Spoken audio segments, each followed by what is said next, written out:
All right, coming up on this edition of Today's Verdict, teens from the Kingsbridge Heights Community Center travel to Albany to call on state legislators to increase funding to New York's after-school programs. Next up, the Equality Amendment passed for the second time. This will now appear on ballots in November 2024 to be ratified by statewide popular vote. And finally, the 2018 Schoharie crash that resulted in 20 lives lost has continued to push for legislative change by improving the state's approach to limo regulation and protection to passengers. As you can see, we have much to get to, so stay tuned. Today's Verdict starts right now.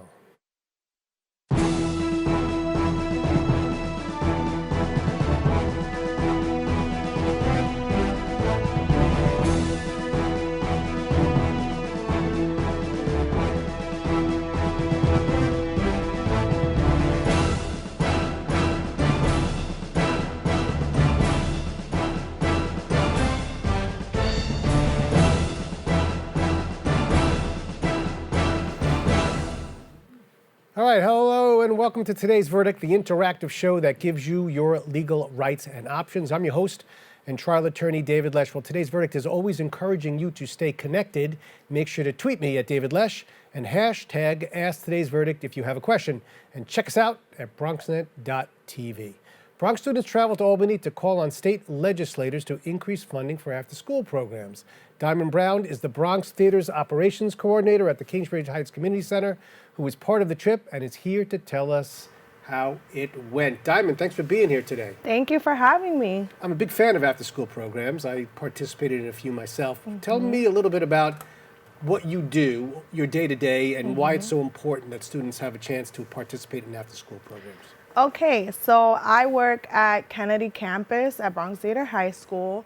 I'm the operations coordinator, so I make sure everything is ran smoothly, from them having snacks to them having choices to do after school and making sure that we get our attendance and our numbers.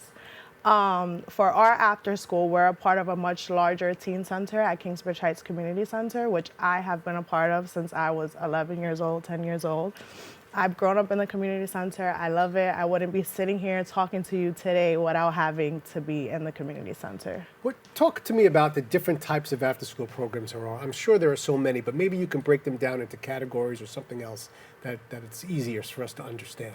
Sure. So our after-school program is a strengths-based model. We bring out the strengths in our children. At Bronx Theater, since the pandemic, we've had a lot of depressed, a lot of kids who have anxiety or are dealing with a lot. And we come to them, we do one-on-ones, we provide them with social emotional learning, we do athletics, arts, you name it, we do it.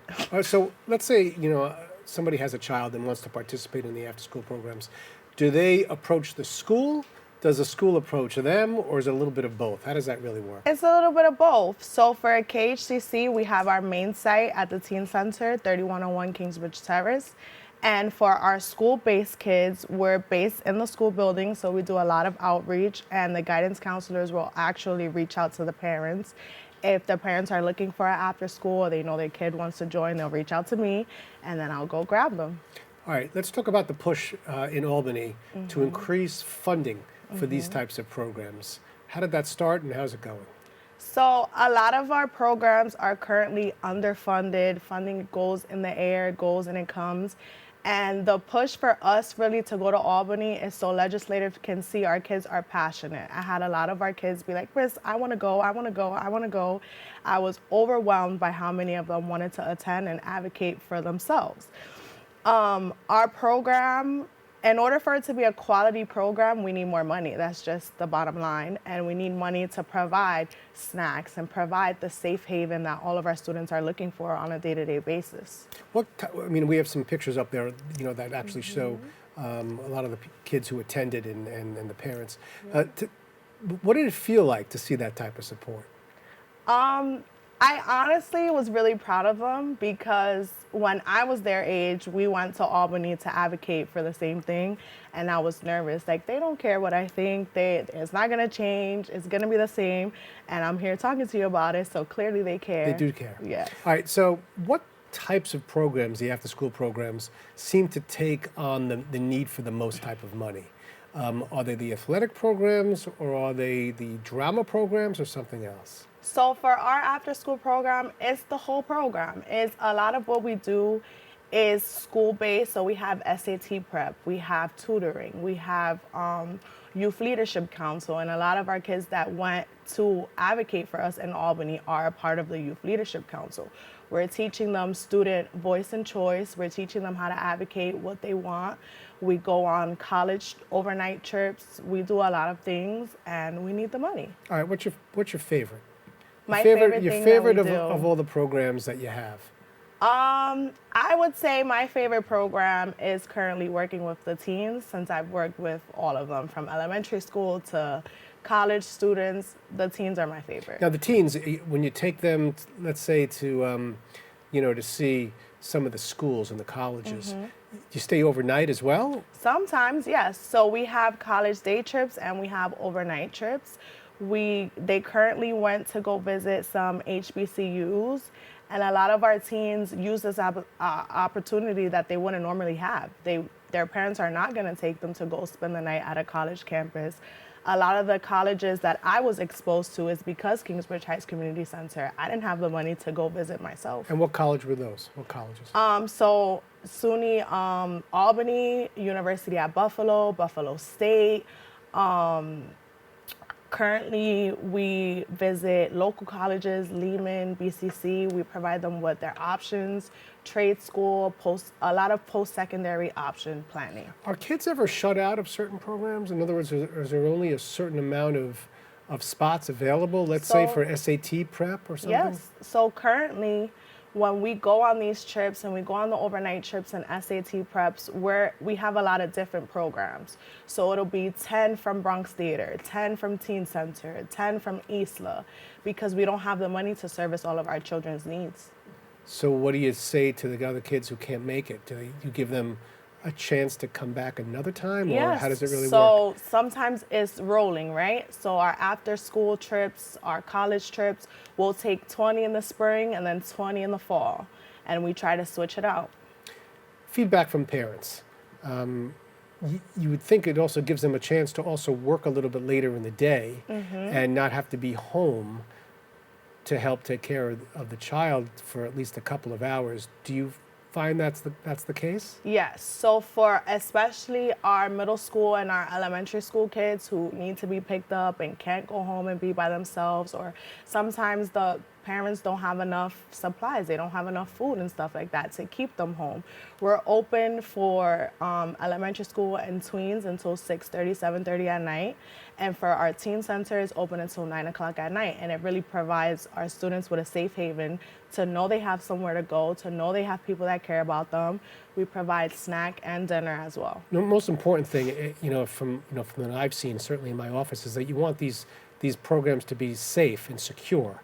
Do you have the requisite amount of security personnel and different personnel there to protect the children during these particular activities? So yeah, we have, in order to get into our building, you can't get in without being buzzed in on the outside and the inside. And we have a whole bunch of social workers, staff, building and ground. It's a wraparound team to keep our children in the building. Okay, final thoughts. We don't have too much time. Someone's watching today and they want to get their child involved, or maybe the child themselves is watching.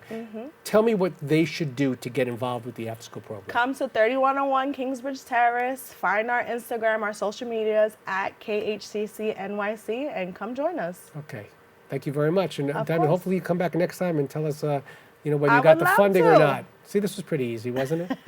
Yes, All right. it was. All right, we have to take a quick break, but up next, Assemblymember Jeffrey Dinowitz is here to tell us more about the Equality Amendment. We'll be back with more Today's Verdict.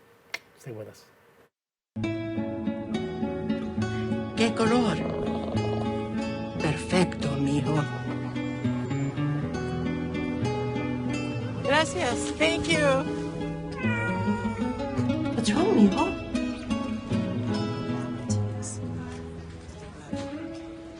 Donating to a pet's medical care is one of the many ways you can help families in your community. Pets and people belong together. Learn more at petsandpeopletogether.org. All right, welcome back to Today's Verdict. I'm your host, David Lesh. We are always encouraging you to stay connected. Tweet me at David Lesh. The Equal Rights Amendment is a proposed amendment designed to guarantee equal legal rights for all American citizens, regardless of sex. Assemblymember Jeffrey Dinowitz from the 81st District is here to tell us more and how New Yorkers can support it when it appears on the November 2024 ballot for ratification. Welcome, Jeffrey. It's always good seeing you. It's good to be here again. It's always good seeing you. It really is. My first thoughts about this equality amendment is that, is it necessary? Because don't we really have these protections anyway? But there is more to it. Am I correct? There's a lot more to it, Tell me. and it is necessary. First of all, the fight for equality is not a new fight, as we know. In fact, in terms of gender equality, it's an old fight. I can remember back when I was younger, and I was an activist, in politics and community stuff. There was actually a campaign in 1975, which I was very much involved with, to pass the New York State ERA. I remember that well. Well, I remember it well, too, because here's a button from it. You have the button? And I don't have a button. A shirt. I have a T-shirt. Wow, you still have it. I save things. I'm not a hoarder. I'm a saver. The There's a ERA was difference. big at the time. And That's all you heard about was the ERA. yep, I can actually fit into this. It may not appear that way, but I can fit into sure you it can. uncomfortably. And that amendment that year went down 57 to 43. So it lost, but it wasn't like it was a 10-1 loss. It was and close. It was reasonably close, and that was 48 years ago. I'm just going to read this very quick, because Sure. this is short. Currently, our state constitution only protects against religious and racial discrimination.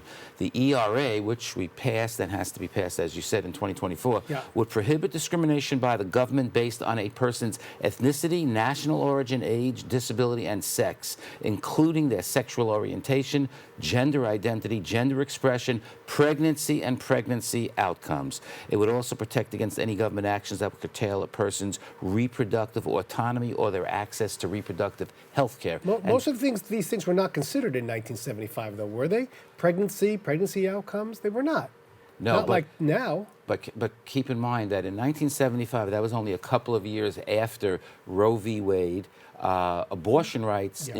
and New York passed abortion rights before Roe v. Wade, but no one thought about Roe v. Wade ever being stricken by an extremist right-wing Supreme Court. But lo and behold, years later, that's exactly what happened, almost 50 years later. And so New York had to take its own action on the issue to at least protect people from New York and maybe people from other states who, come to New York. So I'm looking through them. The ethnicity, national origin, age, disability, or sex, of course, gender expression, pregnancy outcomes. Which one seems to be the most threatened, in your opinion? Well, clearly, pregnancy pregnancy. outcomes.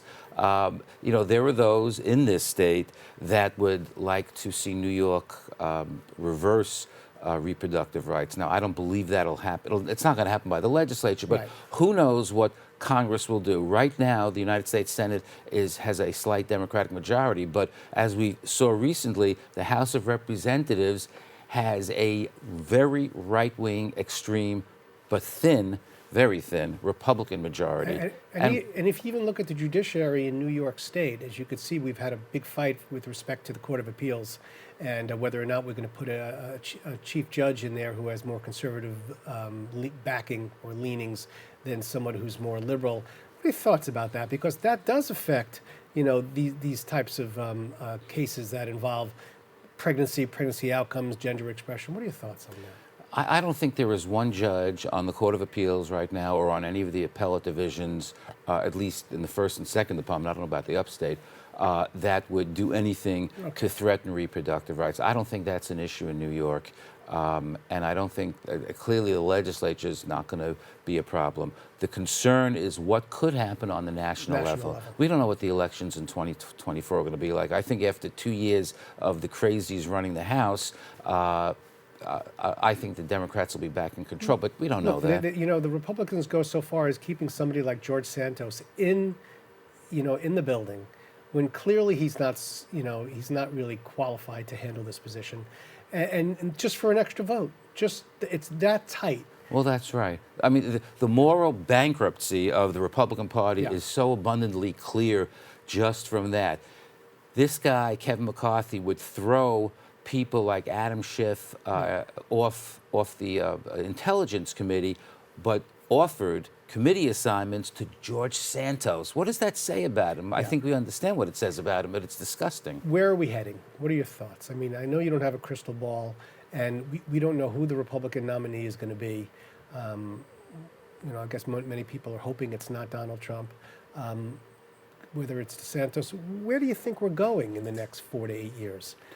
I think that unfortunately there is a growing political divide in the country where there are more and more people on the extremes, on both sides actually, and that is really not helpful to a functioning democracy. But I think there are a majority of people of goodwill, both Democrats and Republicans. Not every Republican is off the wall or anything. It's not like that. But too many are. But I believe that once people see that we have people in Congress who would actually support throwing the United States into default, which would wreck the economy, I think enough people will see. And don't forget, you don't need to swing too many people. No, you don't. In many districts, you needed 1% to change the outcome. Right. I think enough people will see that putting them in charge would be a dreadful mistake for our country. All right, let's get back to some more local politics. What's going on in your district? What do you see? What are you working on? Well, I'm working on a lot of things. One of the issues that concerns me the most is overdevelopment. There are so many buildings going up. On the one hand, we need more housing in the city of New York, preferably affordable housing.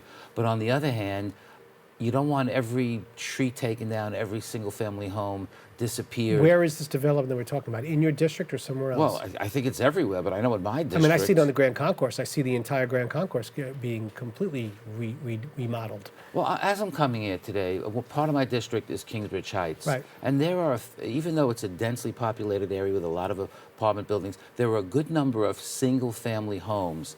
And one by one, they're being bought up, knocked down, and buildings are replacing it.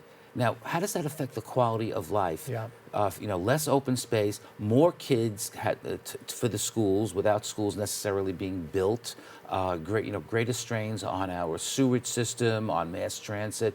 So while it's easy to say, oh, we got to create, a million units of new housing, which I don't think is going to really solve our problem in the first place, if you don't have the infrastructure and the other things that have to go along with it, we're going to still have the same problems. All right, we're going to leave it there. Jeff Dinowitz, thanks for being here. Always a pleasure. Maybe you come back in the next couple of months and let us know how things are going. I'd love to. All right, we have to take a quick break, but up next, a package of legislations that would improve limousine safety and protections for passengers. You don't want to miss it. We'll be right back.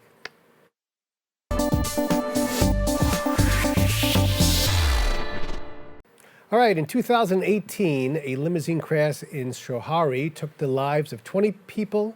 In 2015, 4 women from Long Island also lost their lives. Today, there are ongoing efforts and state efforts to prevent another tragedy. Senator Luis Sepulveda from the 32nd Senate District is here to tell us more. Luis, it's finally nice to see you in person. We keep doing this virtually, but I get to see in the studio. It makes me happy. How you been? Good. I'm doing well. Yeah. Working hard. Budget's starting now, so we have several See fights that. up on I Albany. see you doing the big fight. I read about it. I see it all the time, especially about the judicial system. But that's a whole other system. We'll talk about that in a second. I want to talk about limousines. All right, tell us why you're here today. Talk to us a little bit about it, if you could. Well, the Senate passed a series of packages of bills that are designed to improve limousine safety. You did mention the incidences that happened, where multiple people have lost their lives, and a lot of our members, especially those in Long Island, wanted to produce a package of bills that will make limousine usage a lot safer in the state of New York. It'll comply with national safety standards and other particular areas, like, for example, I can talk to you about some of the specific bills. Something as simple, let's say, as you give instructions to those that are going to use the passengers of limousines. You give them, when you get on an airplane, the stewardess will give you the information. Not that many people listening, but they have the ability to listen to, and they should listen to that. That's correct. especially in case of the car rolls over, Of what course, to of do, all course. that stuff we're going to provide them.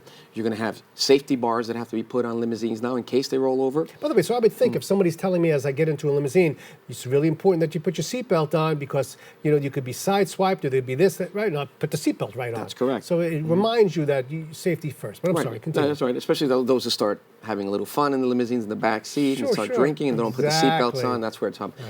You're also going to have there's going to be a life expectancy of a limousine. So after 350,000 miles, you have to put that limousine to rest. You cannot use it anymore. Well, I was reading about that. Yes. By the way, 350,000 miles is a lot of miles. That's still a lot of miles. Right. I mean, it is a lot of A miles. vehicle can have 325,000 miles on it and be ready to go. Well, a vehicle could yes, you're right, but we have to balance out You have to do some kind of concerns of balance the on it. owners of the I limousine understand companies that, and so right. forth. We don't want to put them out of business either. Right. We just want to make sure that they're a lot safer. So I'm looking at this. It says devices like cages, anti-intrusion bars.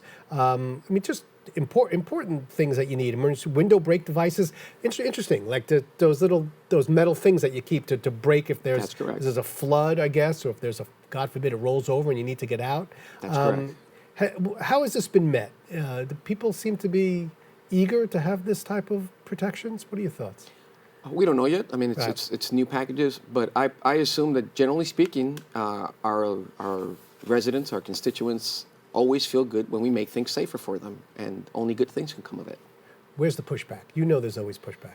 Well, I mean, obviously the limousine companies are going to have pushback because it Yeah. puts certain requirements on them, more safety inspections as well. You're going to get pushback from them, but it hasn't been a big pushback. It would be hard pressed for an owner of a limousine company to say that these are too oppressive for them to have a profitable enterprise. Okay, I want to switch subjects for a second, if you don't mind. Okay, because I know you've been very vocal about the Court of Appeals and the chief judge and who should be a chief judge and the previous nominee. What are your thoughts on that, if you could? Well, with this particular nominee, Yes. I think he was treated disrespectfully. Yes. I think they changed the rules of engagement. Here is a gentleman who, the greatest legal minds that the state of New York has, people like Jonathan Lippman and other, all said that he is more than qualified to be The chief judge of the second department. That's correct. The busiest department. Sure. And every person that I spoke with that practices there said that it's one of the best departments in the entire state, if not in the entire country. So he had the ability to manage administratively the entire state system, and they cherry-picked decisions to, characterize him as conservative and so forth, which is far from the truth. He follows precedents. He follows case law. Look, 5-hour hearing in Albany. Never in the history of a chief judge has that happened. Yeah. They didn't allow him to present people who are going to speak favorably of him, like all the bar associations. So they created what I got calls myself Right. from different leaders. But usually when you have these hearings, Yeah. you have people present. The bar associations will have people go and provide testimony. I believe that, and it was my colleagues, the Democrats, I believe that they didn't want these individuals to present testimony because what they were going to say was going to be positive. They kept hitting the judge with negativity. He kept responding in ways. He said he's not anti-choice. One of the claims that they said about him. When do you ever hear a judge say, I'm not anti-choice? They indicated that he's anti-union on a case, on the Cablevision case, which really, it was a procedural matter. It was a motion to dismiss, and he followed the rule. Remember, you're an attorney. Sure. We have to look at things in the most favorable light when you have a motion. And based on that, he ruled on that.